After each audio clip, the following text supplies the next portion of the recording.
Hello students, welcome to the lecture on poetry. After the completion of this lecture, you will be able to explain the type of poetry, define the structure of poetry, discuss the elements of poems, understand the narrative poem. Let us begin the chapter by understanding the meaning of poetry. Poetry is a form of literature just as prose and drama. It is the most misunderstood because it is difficult to define. It is an expression of what the poet thinks and feels. Poetry is a creative use of words which intend to stir an emotion in the audience. Line is the basic unit of poetry which serves as a sentence in prose. The stanza is equivalent to paragraph in prose. Common stanzas are couplet, a 2-line stanza, triplet, a 3-line stanza, quatrain, a 4-line stanza, cinquain, a 5-line stanza.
There are 3 categories of poetry. Narrative poetry, it tells a story, for example, ballads, epics, verse romances. Dramatic poetry, it uses technique of drama to present the speech of characters. Lyric poetry, it expresses thoughts and feelings of a single speaker. Example, sonnets, odes, elegies, haiku. Let us study each type in detail now. Narrative poetry. It tells a story, but with a poetic flair. It contains many elements as that of a short story. These are character, setting, conflict, plot. Dramatic poetry. It is any type of poetry in which disclosure of characters tells a story. It is usually spoken or sung. Rhyming structure is maintained through rhyming words. Example, Shakespeare plays are mostly written in verse. Lyric poetry. It does not tell story portraying characters or action. Initially, it is meant to be sung in a lyre, a Greek stringed musical instrument.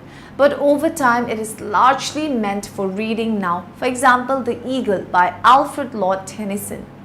The structural elements in the poetry include line, couplet, strophe, and stanza. Let us study about the line building block. The basic building block of poetry is the poetic line. The poet decides how long each line would be and where it will break off. These choices affect readers' experience by sound when it is read aloud. Speed of reading, it depends on the length of the line. How a poem looks on page, it looks light, delicate, or packed solidly together. Emphasis. Words at end seems more important than words in middle. Lines that finish at the end of sentences are called end-stopped lines. Stanzas. Lines are grouped together into stanzas just as sentences are grouped into paragraphs. Stanzas organize the ideas. Decision about form. Many decisions are to be made about line length, breaks, arrangement, speed and rhythm. The answer works in two stages. Let the ideas flow, improve the poem's structure and form later. Hi all, structure is our last poetry element. Structure deals with the way the poem is presented on the page. Key things to note when you're looking at structure are what are the stanzas. Poems don't have paragraphs, but many have stanzas or groups of lines. So you look at the stanza and what each one represents, how it's related to the one before it and the one after it. So you're looking at those, what's going on in the stanza and what connects it to the other stanzas in the poem. Some poems also have refrains, not all poems, but some, and if there is one, it's usually key, and it's usually key to the theme, so you want to look at that refrain line. Other poems don't have stanzas, don't have refrains, but they may have line breaks, and what you want to look at is where does the poet end the line? Is it at the end of a thought, or is it enjambment, where the thought runs over onto the next line? Enjambments are used to speed up a poem. They also change the emphasis, because we usually stop and think at the end of a line, so those line breaks are important, in addition to the stanzas and the refrains. Some notes about sonnets, because this is going to be on the test. A Shakespearean sonnet will build in the first three quatrains, those first three sets of 4 lines, but the theme is always in the couplet at the end. The Italian sonnet is a little different. The first 8 lines, so the octave, present the topic, and then it turns on the 9th line, and the theme comes out of the last lines there. Make sense? You're going to need to know both kinds of sonnets, the rhyming pattern as well as the line counts, things like that. So how do you write about structure? Generally, you would choose to do this type of essay on a longer poem, one that has a closed structure, like a sonnet, a villanelle, an ode, or one that's fairly long, that's got some really detailed structure to it. Short poem, hard to write on structure. Each body paragraph addresses a section of the poem, usually a stanza, and what is conveyed in that section and how it is related to the stanzas before and after it. So it's not just summing up what happened in the stanza, it's telling us what the purpose of that stanza was in the entire structure of the poem. A lot of people try to do structure analysis and end up retelling. In this segment, we will study about the instrument which help to create a poem. These are called the elements of poetry. Alliteration, 2 or more words which have the same initial sound. Example, pretty princess, busy as a bee. Assonance, a partial rhyme which has the same internal vowel sound amongst all different words. Example, the tundra left the man hungry for buns. Metaphor, a comparison which does not use the words like or as. Example, life is a journey. Onomatopoeia, words that sound like their meaning. Example, buzz, moo, bang. Repetition, repetition of same word throughout to emphasize significance. Rhyme, repetition of sound within words. Example, loose, goose. Rhythm, flow of words within each stanza. Example, iambic pentameter. Simile, comparison using words like or as. Example, life is like a box of chocolates. Style, the way the poem is written. Example, freestyle ballad. Symbol, something representing something else through association, resemblance or convection. Theme, the message, point of view and idea of the poem. The definition of a poem, a piece of writing that partakes of the nature of both speech and song, and that is usually rhythmic and metaphorical, is very broad. There are many things that can be considered a poem, but we are going to focus on one particular poem. We will look at it and pull it apart to learn the key components of a poem. Poems are filled with lots and lots of words that can easily be lost in a jumble. In order for a poem to make sense, these words need to be arranged properly. This is known as word order. Once a poem is in order, you can start to look at its elements. bats, balls, and a backstop, players, parks, and a soda pop, while their parents scream loudly and cheer, kids are running like deer. Each player is an ace as they slide into home base. With a win as their aim, they will fight till the end of the game. Many poems rhyme, but they don't have to. If a poem does rhyme, you can figure out its rhyme scheme. Most often, each line is designated a letter based on the last word in the line. You can then look at the poem and see the lines with the same letters rhyme. The next elements we'll take a look at are simile, metaphor, and alliteration. A simile is an association of two words using the words like or as to compare one thing to another. Blank is like blank. In the third line, kids are running like deer, the kids are compared to deer running. It creates an image in the reader's head of the players running swiftly and quickly. Instead of saying one thing is like another, a metaphor compares two things by having one become the other. Blank becomes or equals blank. In line 5, each player is an ace. The players are described as aces. Both similes and metaphors create imagery. They allow the reader to envision things that are not shown in the poem. They also allow the reader to use their imagination, making the poem enhanced. The player is pictured as an ace. The kids are running like deer. Alliteration can really add to a poem. It is the repetition of the first sound in a word. In the first line, bats, balls, and a backstop, the letter B is repeated. And in the second line, players, parks, and a soda pop, the letter P is repeated at the beginning of the words. All of these elements of poetry, word order, rhyme scheme, simile, metaphor, imagery, and alliteration can take a jumble of words and bring your masterpiece to life. Idea of the poem. A narrative poem follows a similar structure as that of a short story or novel. It has beginning, middle, and end, as well as characters and plot. It can take the form of rhyming couplets. It is the most ancient form still used by poets. Example, the Epic of Gilgamesh, a story of an Uruk king in 2600 BC. Types. It can be long or short. Long is a series of short poems. When a poem does not contain a predictable rhyme scheme, it is called a free narrative poem or a prose poem. Features. It contains a series of rhyming couplets, A-B-A-B, or synguapins, A-B-A-B-A, broken into stanzas. Misconceptions. It may not be linear or chronological, hence different lines may not weave their way to the main plot. Okay, we shall now study about different poets from all over the world as we continue the lecture. Anna Akhmatova was a leading Amist, a poet born in 1889. Her literary pseudonym was Anna Andreevna Goranko. Her first collection was in 1912 named Evening, followed by her second book in 1914 called Beats. Her earlier manner gave way to more classical severity in 1917, The White Flock, and 1922 as Anno Domini.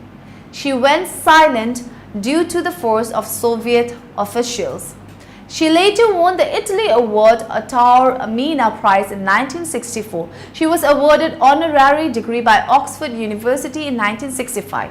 The patron to young poets died in 1966. Simon Armitage was born in 1963 in village in Marston. He lived in West Yorkshire. He did graduation in geography from Portsmouth University and post-graduation from Manchester University. He wrote the thesis on effects of television on young offenders. Until 1994, he worked as probation officer in Great Manchester. He published several limited editions with small poetry before moving to mainstream publication. His first collection, Zoom, was published in 1989 by Blood X Books. His other works are as seen on the screen. Medieval age poets were expected to reuse established materials in their own work. Sir Gawain and the Green Knight belonged to a genre romance. However, romance in medieval ages did not mean love. It meant various European languages derived from Latin. Romance is a tale of adventure involving knights on quests with elements of fantasy and magic. It had damsels in distress which required to be rescued by the quest. Cliched or not, the romance remained popular for centuries, finally reaching its final end in Miguel de Cervantes' romance scoop. The most fertile field of the romance genre was the Arthurian romance. The masters were French, but they were produced all over Europe. French and England were rivals in medieval times. This had implications for Sir Gawain and Green Knight. In French tales, Gawain started positively, but later on becomes a womanizer and a villain. However, in English model, he is an ideal knight. Two idealized standards of romance were chivalry, courtly love. Chivalry is derived from Old French term for soldier mounted on horseback. It was a well-known concept. The Gawain poet touches this idea. The courtly lover was a man who devoted himself to his lady either by his brave action or by serving her. It has been more ideal than actual, but its importance then lessened with it. Gawain's battles are not with monsters but with lovely hostes to fight with words. Gawain is framed as the most courteous of knights. However, Sir Gawain and the Green Knight cannot be called straightforward romance as there are contradictions. Gustavo Adolfo Bacquer was born in 1836 in Seville to a family largely consisting of painters. He lost his father at the age of 5 and mother at the age of 11. He traveled to Madrid in 1854, attempting to paint and write for his survival. He contracted a serious illness in 1858. He married Casta Esteban, a doctor. He wrote prose fiction and poems in magazines. Some were published in 1868 but were lost in a revolution. Then he settled in Toledo after divorcing his wife. He became editor of La Ilustración de Madrid and rewrote his old lost poems. His textbook Book of Sparrows came to be widely known in 1914. He passed away in 1870 after the death of his brother Valeriano, whom he was very close to. After his death, his work got appeared in 2 volumes in 1871.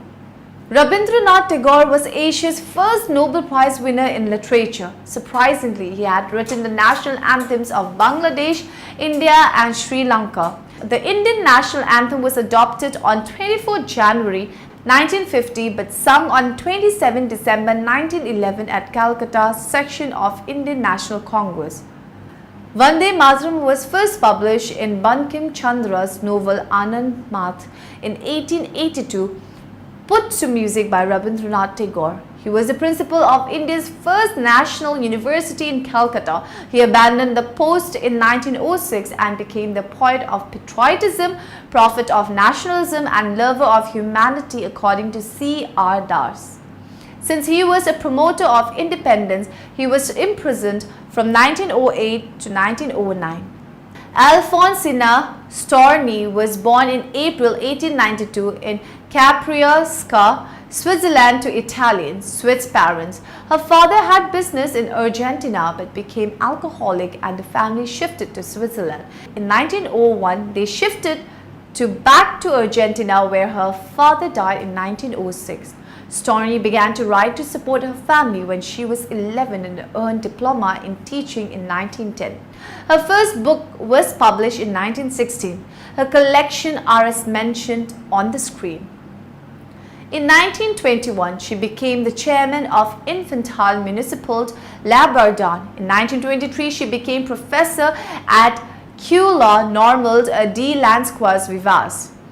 In 1935, after being operated on her breast cancer, she suffered depression and cancer still continued. In 1938, she refused surgery again and moved to a small hotel where she wrote Voix dormir on October 20. She committed suicide by drowning herself into the ocean. Let us now summarize what we have learned in this lecture. Poetry, prose and drama are the three major genres or forms of literature.